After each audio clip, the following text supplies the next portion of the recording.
자, 오늘도 말씀 앞에 서지요.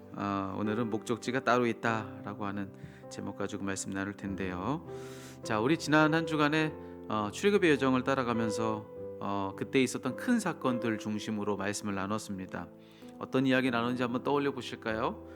호렙산에서 불타는 그 떨기나무, 거기서 들리는 하나님의 음성, 거기서 처음 모세가 출애굽의 사명을 받았던 그날의 이야기, 그리고 모세가 그 출애굽 그 사명의 감당 여부를 가지고 내가 그 출애굽 사명을 내가 받아 내가 그 사명대로 살겠다라고 하는 그 순함 여부를 가지고 고뇌하며 씨름하던 이야기 함께 나눴고요. 또 이제 그 이후에 모세가 비로소 하나님의 뜻에 순명해서 바로 앞에 섰던 이야기, 그리고 홍해 앞에서 죽느냐 사느냐 그런 기로를 그들이 맞이했던 이스라엘 온 백성이 그런 위기를 맞았던 그런 때의 이야기, 그리고 어제 나눈 말씀이죠. 그렇게 홍해가 갈라지는 기적 이후에 본격적인 광야 길에 들어섰습니다.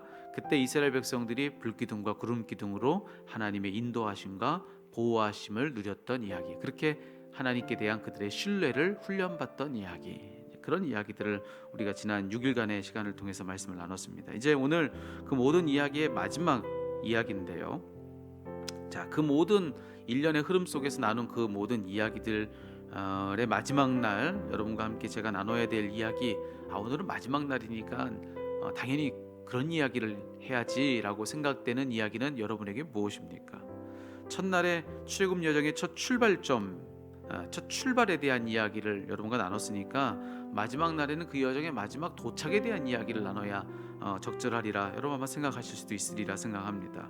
그러니까 마땅히 출애굽 이야기를 시작했으면 그 이야기의 마지막은 어쨌든 최종 목적지인 약속의 땅 가나안에 대한 이야기를 나눠야 맞다라고 생각을 할 수가 있는 것이죠.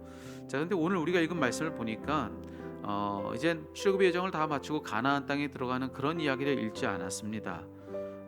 오늘 우리가 읽은 말씀 속에서 우리가 보고 있는 것은 가나안에 도착하고 있는 이스라엘 백성들 이야기가 아니라 바로 시내 산에 도착하고 있는 이스라엘 백성들의 이야기, 그런 이야기를 제가 여러분과 함께 읽었습니다.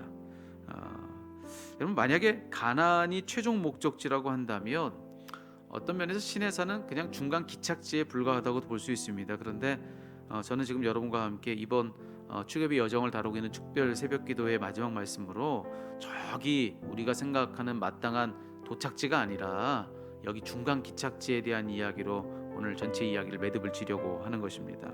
자, 왜 그랬느냐? 왜 본문을 이와 같이 그렇게 들고 여러분 앞에 이 이야기를 가지고 오늘 함께 이 시간을 나누고 있느냐? 왜냐? 저는 어떤 면에선 출애굽의 목적지가 바로 거기 시내산이라고 믿기 때문에 그렇습니다. 정말로 출애굽의 목적지는 가나안이었는가? 아닐 수도 있겠다는 생각들을 합니다. 어떤 면에서 출애굽의 목적지는 여기 시내산이었을 수도 있겠구나라는 그런 묵상이 제 안에 있기 때문에 그렇게 오늘 본문을 정해보았습니다. 여러분, 동상이몽이라고 하는 말을 아세요? 동상이몽이라고 하는 말은 같은 이불을 덮고 있지만 서로 다른 꿈을 꾼다는 그런 말이죠. 어쩌면 출애굽 때도 그랬을 것입니다. 출애굽이라는 동일한 사건을 두고서 사람들이 꾸고 있는 꿈, 그리고 하나님께서 꾸셨던 꿈은 전혀 달랐을 수도 있습니다. 사람들의 꿈은 무엇이었겠는가? 아마 적지 않은 사람들이 그런 꿈을 꿨을 것입니다. 그가 노예로 살았으니까 자유를 얻는 꿈, 그리고 그간에 내 땅 아닌 남의 땅, 다른 이들의 땅에 그렇게 빌붙여 살았으니까 이제 당당히 내 땅에서 사는 그런 꿈, 그리고 그동안엔 누군가에게 적과 꿀을 내주기 위해서 강제 노역했는데 더 이상 그러지 않아도 되고 이제는 내가 그 땅의 적과 꿀을 누리는 그런 꿈. 이스라엘 백성들이 꾸었던 꿈은 아마도 그런 꿈이었을 것입니다. 출애굽과 동시에 그들은 그런 꿈을 꾸면서 이 여정을 걸어갔을 거예요. 자, 그들이 기대했던 출애굽의 결론이 바로 그와 같은 결론이었을 수 있다는 것이죠. 하지만 하나님의 꿈은 달랐다는 것입니다. 하나님의 꿈은 바로 이건데요. 이제 이스라엘이 하나님의 백성이 되고, 그리고 또 이제 하나님은 그들의 하나님이 되는 그런 꿈. 바로 하나님의 꿈은 이와 같이 달랐다라고 말씀을 드릴 수가 있어요. 지금껏 바로를 위해서, 다시 말해서 영적인 의미로는 지금껏 자기 자신을 위해서 그렇게 자기 자신이 중심이 되어서 살던 이스라엘 백성들인데, 그랬던 이스라엘 백성들이 이제부턴 하나님을 위해서 살고 하나님을 그들의 삶의 중심에 모시고 살기 시작하는 그런 꿈. 하나님은 아마도 출애굽과 함께 그런 꿈을 꾸셨을 것입니다. 자, 그러니 동상이몽도 그런 동상이몽이 없는 것이죠. 그런 까닭에 저는 그렇게 말씀을 드린 것입니다. 영적인 의미로 보면 출애굽의 목적지는 가나안이 아닐 수 있다는 것입니다. 하나님의 꿈, 하나님의 계획이 이루어지는 그 출애굽의 목적지, 거기 어디냐? 어쩌면 시내산일 수도 있다라고 하는 것입니다. 자, 왜냐? 시내산, 거기서 어떤 일이 일어났는지 우리가 오늘 이 말씀의 첫 구절, 우리가 읽은 이 말씀들을 통해서 확인하게 되는데요. 하나님은 거기서 이스라엘 백성들과 함께 특별한 언약을 맺으십니다. 그래서 이제 그들이 하나님의 백성이 되고 하나님은 그들의 하나님이 되는 그런 특별한 그런 계약을 거기서 맺으시는 것이죠.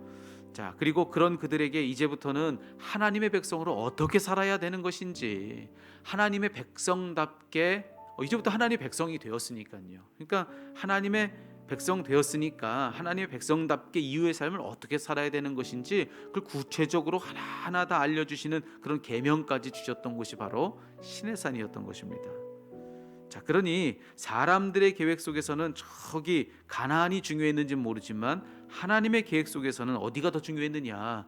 여기 시내산이 더 중요했을 것이다. 그렇게 저는 이 본문을 읽는 것입니다. 자, 그래서 저는 오늘 마지막으로 여러분과 함께 이런 이야기를 나누고 싶습니다. 어쩌면 오늘 이 본문 속에서 동상이몽 그 한가운데 서 있는 이 이스라엘 백성들, 그들이 어쩌면 저와 여러분일 수도 있겠다라는 생각, 그런 생각 가지고 한번 우리 자신 한번 돌아보시자는 거예요. 사실 우리 모두는 다 영적으로 출애굽 여정 가운데 있는 것이다 라고 그렇게 말씀을 드릴 수가 있습니다. 광야길 가고 있는 사람들이다 라고 하는 것이죠. 우리를 구원해 주신 예수님의 그 구속의 은혜로 우리 모두가 그 이후에 하나님의 자녀요 하나님의 백성이 되는 그런 영적 여정을 시작하게 되는 것입니다.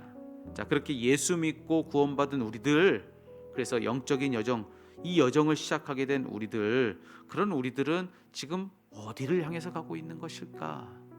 그런 나는 지금 어디를 목적지로 두고 가고 있는가? 라고 하는 이거 여러분 한번 생각해 보셔야 된다는 것입니다. 우리를 애굽에서 구원해 주셨을 때 하나님의 꿈은 무엇이었겠습니까? 어쩌면 그때도 하나님의 꿈은 시내산이었을지도 모르겠습니다. 아니, 저는 그러리라 확신합니다. 자, 그런데 정작 저와 여러분, 그러라고 구원해 주셔서 그 구원받은 저와 여러분 우리들은 그 시내산에는 관심도 없는 거예요. 시내산에는 관심도 없고 그저 저기 적과 꿀이 흐르는 가나안에만 관심을 두고 그렇게 오늘의 삶을, 지금 이 영적 여정의 길을 그런 관심만 가지고 살고 있는 것일 수도 있다는 것입니다. 하나님의 바람대로 우리가 그분의 백성이 되고 그분을 중심에 모시고 그분의 뜻 안에서 그분의 백성답게 살면서 우리 사는 곳을 그분의 나라로 세워가는 일에 과연 나는 관심 두고 살고 있는가? 혹 그게 아니라 거기에는 하나 관심을 두지 않은 채 그저 예수 믿고 복 받아서 잘 먹고 잘 사는 거, 신의 산 없는 그저 저기 가나안에만 관심을 두고 지금 우리의 삶을 지금 우리는 살고 있는 것이 아닐까? 그렇다면 동상이몽이죠. 우리는 하나님과 전혀 다른 꿈을 꾸고 이 길을 가고 있는 사람들일 수 있다는 것입니다. 여러분, 그래서 오늘 이 말씀을 통해서 우리가 그것 한 가지 우리 모두에게, 저 자신에게 다시 한번 확실하게 좀 하고 싶은 그런 마음이 제 안에 간절했습니다. 여러분, 우리의 목적지 거기 아닙니다. 우리의 목적지 거기 아닙니다. 여러분, 이거 꼭 기억하셔야 됩니다. 물론 예수 믿고 우리도 축복받아서 잘 먹고 잘 살아야죠. 그럴 수 있으면 너무 좋죠. 근데 그게 목적이 아니라고요. 그게 목적지가 아니라는 것입니다. 가나안이 아니라 우리의 목적지는 시내산입니다.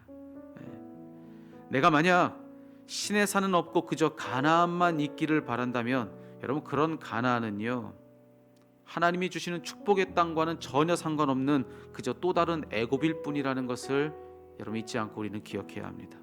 기껏해서 애굽을 더 이상 살지 않도록 그 애굽에서 우리를 빼어내 주셨는데 우리는 그렇게 주신 그 생의 기회를 가지고 정말 기를 쓰고 어떻게든 하나님이 주신 그 축복의 땅 가나안을 애굽처럼 만들려고 하는 그런 삶에 우리 삶을 허비하고 있는 것 혹시 아닌가? 그런 심각한 질문을 우리 자신에게 반드시 우리는 물어봐야 된다는 것입니다. 여러분, 우리의 여정, 그 목적지 가나안, 여러분 이 신의 산 없는 가나안 아닙니다. 우리는 반드시 신의 산으로 가야 합니다. 가나안을 꿈꾸더라도 신의 산을 거치고 가야 되는 것, 여러분 그것이 바로 오늘 이 말씀이 우리들에게 들려주는 하나님의 음성이라고 하는 사실을 잊지 않는 저와 여러분 되기를 주님의 이름으로 축복합니다. 여러분 지금 어디를 향해서 가고 계십니까? 여러분이 지금 꿈꾸고 있는, 예수 안에서 꿈꾸고 있는 그 목적지는 여러분 지금 어디입니까? 모쪼록 그분의 백성이 되어서 그분의 백성답게 살면서 우리 사는 곳을 그분의 나라로 세워가는 그것을 여러분의 목적지로 삼는 그런 저와 여러분 되시기를 간절히 축복합니다. 그렇게 우린 각자의 삶 속에서 저마다의 신의 산이 있기를 꿈꾸며 그렇게 그 길을 향해서 갈 때 저는 확신합니다. 그런 우리를 통해서 우리는 모든 곳은 다 젖과 꿀이 흐르는 가나안이 될 것입니다. 젖과 꿀이 흐르는 땅은 우리가 신의 산을 꿈꿀 때 어디에서나 열릴 것입니다. 여러분 그것을 믿으시고 여러분 이후에 일평생 신앙 여정을 살면서 여러분 신의 산 없는 가나안, 그렇게 또 다른 애굽을 세우기 위해서 애쓰고 버둥대는 인생이 아니라 정말로 하나님이 꿈꾸고 하나님이 기대하셨던 그 꿈대로 우리는 이 신앙 여정을 통해서 우리 삶 속에서 신의 산을 거룩하게 세워가는 그런 우리가 다 되는 그런 저와 여러분 되시기를 간절히 소망하고 기대합니다. 앞으로 우리 교회를 통해서도 하나님께서 그런 일들을 우리를 통해서 이루어 주시도록 우리는 그런 꿈을 꿀 것입니다. 여러분 그 길에 우리가 함께 한 마음으로 그렇게 동행하는 우리 모두가 다 되었으면 좋겠습니다. 여러분 일주간의 여러분의 그 기도의 여정 축복합니다. 그리고 이후의 여정을 축복합니다. 여기서 우리는 끝나지 않습니다. 계속해서 이 길을 걸어가면서 우리 함께 우리 삶 속에서 거룩한 신의 산이 그렇게 바로 세워질 수 있기를 바라며 우리 모두 이 길을 함께 가겠습니다. 여러분 그런 길에 열심을 내는 저와 여러분 되길 바랍니다. 이후에 여러분의 신앙 여정을 축복하고 또 오늘 주어진 새로운 한 날과 내일 있을 주일의 모든 일들을 여러분들을 위해서 기도하겠습니다. 그 일을 놓고 기도하겠습니다. 여러분 하나님의 은혜가 여러분 안에 늘 충만하게 거하시기를 주님의 이름으로 마음 다해 축복합니다. 기도하시겠습니다.